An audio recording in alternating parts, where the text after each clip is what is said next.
Нұрайхан, сен неге кешігіп келдің асықпай? Менде залет. Мен үй таппауға шығам ғой. Апа, сіз не істеп отырсыз?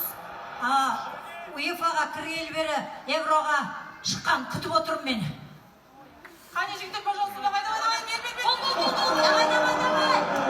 Болғанса күтер топты Словения шабуылы. Мен тағы кіргізға шықпай қалдым ба? Ана Словенияның қыздарын қараңдаршы, қандай бақытты бір-бірін ұстап алып келді.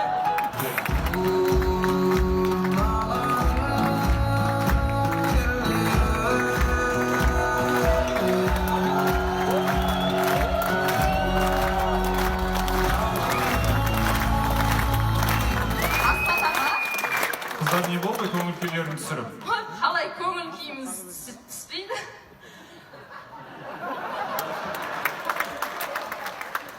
Қалай көңіл күйіміз түспейді, аға? Тұрмысқа шалмай қалайын деп тұр қой. Сіздің аяғыңыздың ауырған кесірінен бүгін біздің аяғымыз ауыр емес. Абаттың алаңға кеш шыққанның кесірінен мен тұрмысқа кеш шығайын деп тұрмын.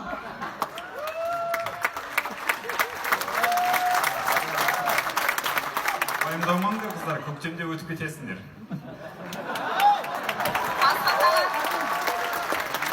Онда келсек, көктемде, анау жас футболистерге айтып барыңыз, көктемде олар Евроға өтпесе, оларға біз тұрмысқа шығамыз.